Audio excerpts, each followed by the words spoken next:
Hello guys, I welcome you to my channel, which is ACCA Concepts, Problems and Solutions. We are providing some of the videos related to the financial management from this video onwards probably, and the questions are taken from the examination session which was conducted in 2014 and December. So what we're going to do, we're going to actually first of all check what are the questions. I have actually gone through the solutions as well. I was willing to actually produce it right over the video, but despite some of the technical errors, I completed the solutions, and now I'm just going through the solutions in this video for your ease, so that you can understand what was the problem and what is the solution, and what was the exact theoretical explanation along with the numerical computation which is requirement for the given questions. So there are two questions which are meant to be dealt with, normally with the working capital policy, and also some of the other brief explanation of the other concepts in our second question. So let's see what is all about. In the first question, Catco places monthly orders with a supplier of 10,000 components which are used in its manufacturing process. Annual demand is 120,000 components. The current items are payment in full within 90 days, which Catco meets, and the cost per component is 7.5. The cost of ordering is 200 per dollar, while the cost of holding components in inventory is 1 per component per year. The supplier has offered a discount of 3.6% on orders of 30,000 or more components. If the bulk purchase discount is taken, the cost of holding components in inventory would increase to 2.20 per component per year due to the need for a larger storage facility. Required, discuss briefly the factors which influence the formulation of working capital policy. Calculate if Catco will benefit financially by accepting the offer of the bulk purchase discount.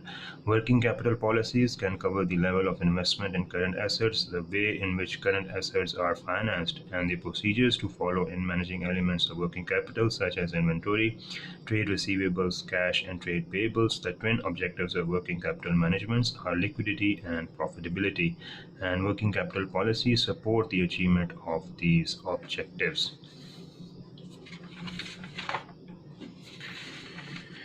Nature of the business. The nature of the business influences the working capital policy because it influences the size of the elements of working capital. A manufacturing company, for example, may have high levels of inventory and trade receivables. A service company may have low levels of inventory and high levels of trade receivables.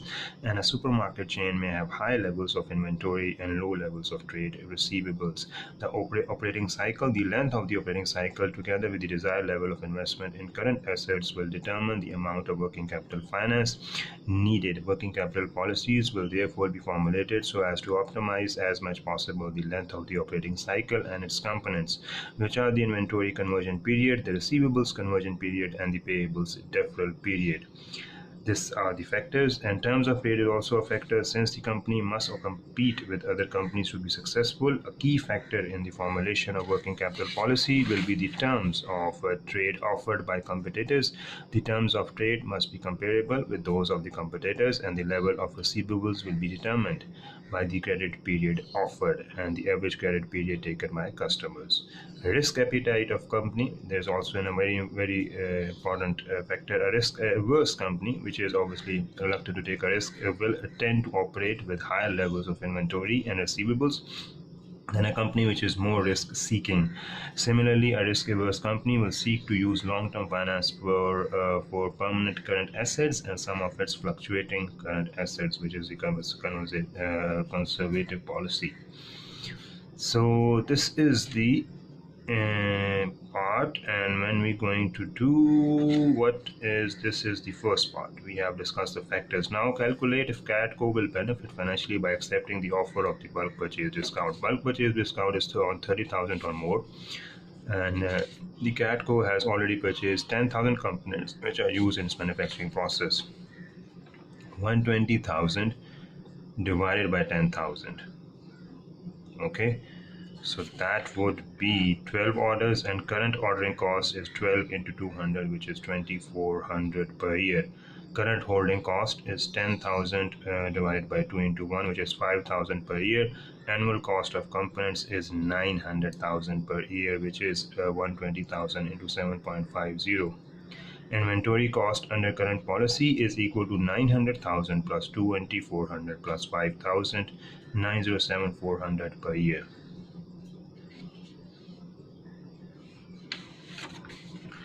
To gain the bulk purchase discount, the order must increase to 30,000 components. The number of orders will decrease. Obviously, 120,000 divided by 30,000, that will be 4 orders per year. So then we're going to calculate this by this. The revised ordering cost will be this. By 4 orders multiplied by 2, the revised holding cost will be 30,000 divided by 22.2, 33,000 per year. The annual cost of components will be 120,000 to 7.5 into 0.964, which is 867,600 per year. Inventory cost using discount is this, and this, which is this per year. And 907,400 minus this is 6,000 per year. Catco will benefit financially if it takes the bulk discount offered by the supplier, and it saves 600,000 per year inventory cost, or 0.66% of the current inventory cost. So this is how you're going to do it.